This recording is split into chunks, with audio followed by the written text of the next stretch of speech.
Hi everybody, welcome back to day 21 of our Pantry and No Spend Challenge. Today we're going to be making peanut butter filled chocolate Pop Tarts.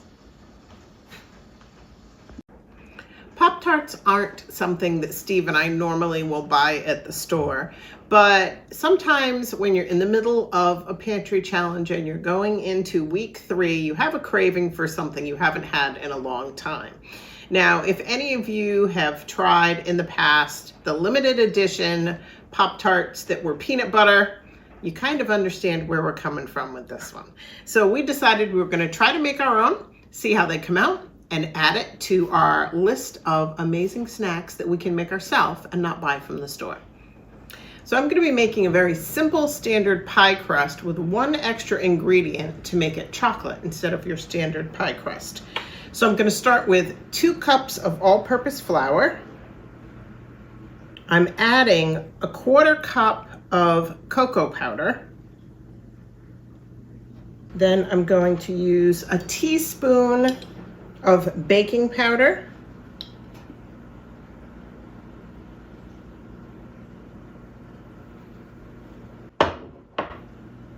And I'm going to use 2/3 of a teaspoon of salt.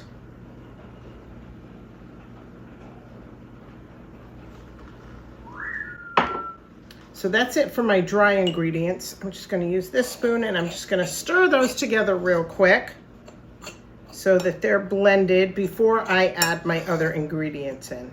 Now, a lot of people, normally myself as well, would use butter for their pie crust, but I have another recipe that I need to make that I know I'm going to be using a bunch of butter for. So instead of butter in my pie crust, I'm going to use a staple that my mom used to always have on the shelf. And that's a vegetable shortening. So I'm going to be adding 3/4 of a cup of vegetable shortening to this.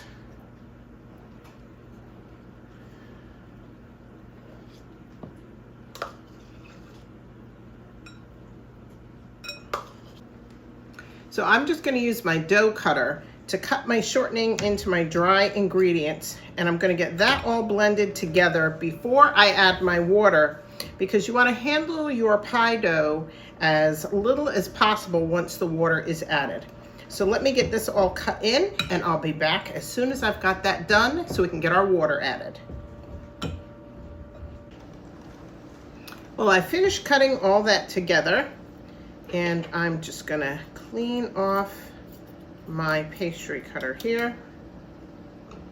And now I'm gonna add 1/2 cup of very cold water. Now, I'm going to try and do this without spilling. There we go. And I'm going to mix this together. I have just a little bit more cold water set aside just in case I need it, but I shouldn't. So we're going to start by using our fork to mix this together. But as always, we're going to get our hands in there. So my hands are nice and clean. And once it starts not blending as well with the fork, just get your hands right in there, clean off your fork, and just start mixing this together with your hands to make your pie crust. And we're just gonna keep folding this in. I'm trying not to be too heavy-handed with my dough because your dough will become very unmanageable if you've ever had a not flaky, flat pie crust. That can happen. Now, you can do these Pop Tarts if you want just a regular crust instead of a chocolate crust with a store-bought pie crust. I prefer making my own because I have control over what's going into my food a little bit more than if I buy pre-made at the store. And it's the same with these Pop Tarts. Pop Tarts aren't considered a real healthy alternative. They're kind of empty calories when you buy them from the store. And if you read the ingredients that are in them, some of them you can't pronounce. So let me finish getting this done up. My pie crust will be done. We'll get that rolled out and then we'll start making our filling. My chocolate pie dough is mixed and now I am gonna cut this in half because I'm going to need half for the bottom and half for the top. close. Not too worried. So I'm gonna set half aside, and then I'm gonna take this other half, and I'm gonna put a piece of parchment paper down, and I am going to use my rolling pin and softly roll this into kind of a rectangle. Unlike a pie that you want round, I want this rectangular. So give me a minute, I'll get this rolled out. I'll be right back, show you how thick it is and how it looks. I've got this rolled out to about 1/8 of an inch thick. And the next step is going to be to cut it into as many pieces as your pie crust makes for the size Pop-Tart that you want. Now, I'm looking at this, and I'm probably going to try to make either 4 or 6 out of this. So I'm gonna just use my dough cutter. I'm gonna cut my rectangles, and then I'm gonna move those onto another piece of parchment paper on my pan. So let's see, I'm gonna go straight down the middle here and just separate that out, because these are going to be our bottoms for our Pop-Tarts. And because we don't normally eat a lot of Pop-Tarts, do I wanna make them little? Do I wanna make them big? Let's make 6 Pop-Tarts. So I'm gonna cut it into thirds. Somebody's gonna get the square ones in the middle, and somebody's gonna get the funny shaped ones on the outside. All right, I'm gonna move this over to my other piece of parchment paper that I have ready to go on my pan, and then we'll be back, and we're going to roll the top out, have it ready, and then we're gonna make our filling. So now that I have my tops rolled out and cut as well, I'm gonna put these aside, get a bowl, and get our filling ingredients together. So now for the filling. But before I get to that, I just wanted to quickly mention, if you like a sweeter dough and you want the chocolate dough, you can also add about a tablespoon of granulated sugar to that mix to make a sweeter dough. For some, it might be a little bit of a sharper chocolate than you like, but for us it's fine, we're good with that. But if you want it a little bit sweeter, or the kids might like it a little bit sweeter, you can add that tablespoon of sugar when you're mixing your dough together. So for our filling, I'm going to start with 1/2 cup of peanut butter and get that in my bowl. Sounds like the birds want some peanut butter as well. They're big peanut butter fans. Anybody else out there has any parrots or cockatoos, you can let us know if yours are fans. I'm going to add 1/4 cup of confectionery sugar. I'm going to add a tablespoon of brown sugar.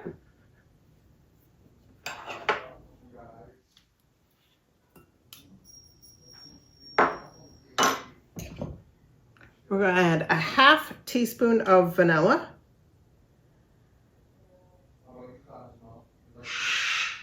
We like to make our own homemade vanilla. And then I'm gonna just add just a pinch of salt to this. So just a pinch. And then we're gonna blend all this together so it's nice and thoroughly mixed. And once we have that all blended, we're gonna be ready to put our filling onto our Pop-Tart dough. So our filling is now mixed and the texture is good. You know how peanut butter normally sticks to your fingers? Well, this does not really stick. So I can form it even into like a ball if I needed to. So we know that that's ready. So let's grab the bottom half of our Pop-Tarts and start getting some filling in. Okay, so our stuffing is ready to go onto our Pop-Tarts. Now, if you want really fancy Pop-Tarts, when you roll out your dough, you can measure out and cut perfect rectangles, and then take your extra dough, put it aside, and do some more. You can press it out, you can make it look pretty, however works best for you. We're not really concerned about that. We're just kind of craving some peanut butter and chocolate Pop-Tarts, so we're good to go. So I'm just going to take about a tablespoon of the filling, and I'm going to put it in the middle. You want to make sure you leave space around the edge to be able to seal your Pop Tarts. So I'm just gonna spread this out so it's kind of even. And make sure that I don't get too close like that to the edge. And that'll be my filling. And let me get the other 5 done, and then we'll be ready to get them prepped to put the tops on. So at this point, you want to get your oven preheated to 350 degrees Fahrenheit so that it'll be ready when you finish this up. Now, I've got an egg wash, which is just 1 egg cracked into my bowl with a splash of water, beaten with a fork, and I'm going to be using this along the edges of my Pop Tarts. That's why you didn't want to get your filling all the way to the edge. It's also going to allow us to put the top onto our Pop Tarts and use a fork to press that down so they stick together well. So I'm going to get started. Just a little egg wash on the edge of each one until we have all 6 of them done. And then we'll be ready to put the top on. So let me get all this egg wash on, and then I'll be right back so we can put the tops on our Pop Tarts. Okay, our egg wash is on all the bottoms. So now the next step is going to be to take our top pieces, and we're going to just lay those on.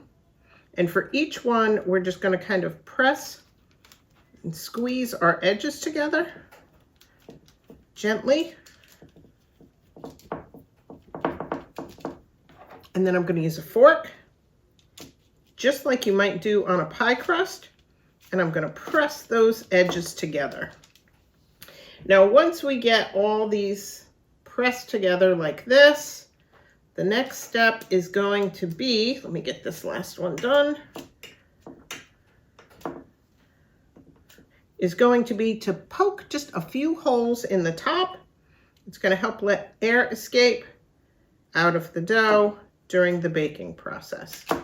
So let me get that done on the rest of them, and then we'll be back. I'll show you what they look like before we put them in the oven. All right, we've got all our edges crimped. We've got holes popped in the top. Just make sure you go all the way through that top crust so you don't have anything explode in the oven on you. And then the last step is to take some more of that egg wash and just wash over the top of your Pop Tarts, which is going to help seal that so they stay moist and they don't dry out, but they cook all the way through. So we're gonna get these all egg washed, and then we're gonna get them in the oven, and we're gonna cook them for about 20 minutes, and then we're gonna check them. So let me finish doing this, pop them in the oven, and I'll be back with you when it's time to check on them. So we got them out of the oven. I checked them at 20 minutes. They weren't quite ready. It took probably another 10 minutes for these. With the chocolate, it's kind of harder to tell if the edges are done or not.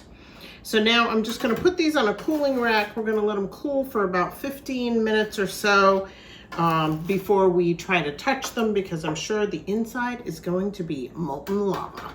So I'll bring you back as soon as they're cool, and we'll do a taste test. All right, so now is the time of truth. So I'm gonna take one, I'm gonna cut it in half. We'll see what the inside looks like. Definitely done. It took mine about 30 minutes. Oh my. The inside looks like a Reese's cup. Oh, just so amazing. Absolutely awesome. So let me grab Steve and have him come in for a taste test. So we're splitting one because it's almost dinner time. We just came in from taking care of the chickens and getting our outdoor chores done. So I haven't had a chance to make dinner yet. So this is gonna hold us over till we can get there. So let's give it a try and see how it tastes.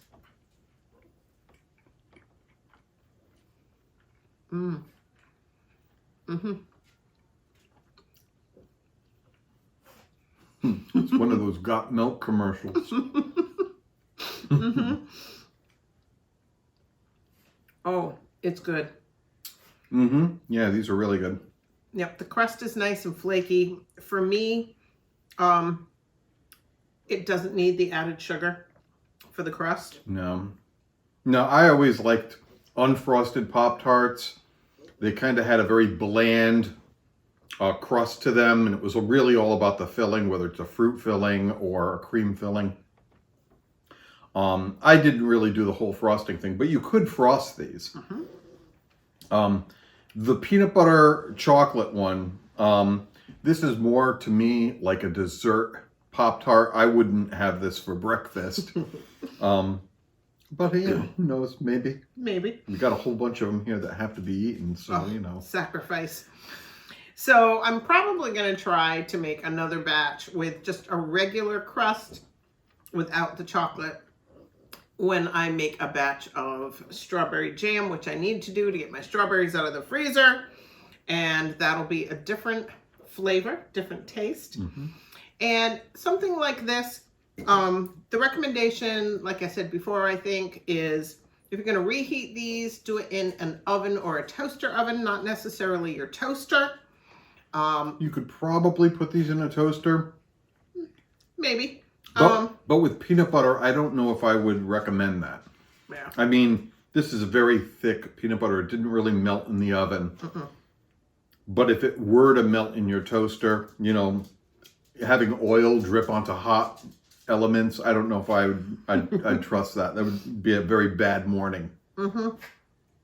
Definitely. So like he said, you can glaze these, you can frost these, you can frost and put sprinkles on them, whatever your heart desires. This batch may not be the most beautiful batch of Pop-Tarts, but this is actually my working towards another type of Pop-Tart that has been gone for years, that I used to love when I was a kid, and I'm still working. I'm trying to figure out that recipe. Yeah, and I hear about it all the time. Yes, he the does. Pop-Tart that got away. Yes. So if you make Pop-Tarts, let me know what your favorite flavor is. If you don't eat Pop-Tarts at all, because they're really not all that great for you when you buy them at the store, maybe this will be an option for you. Your favorite pie crust, even if it's a store-bought pie crust, if you can't make your own, is an option. At least you have a little more control on what's going into that Pop-Tart. They don't take long to make, especially if you're using pre-made pie crust, and it's a nice treat for the family. So any questions, any comments, make sure you leave them for this video in the comment section. And until tomorrow, everybody, take care. See ya.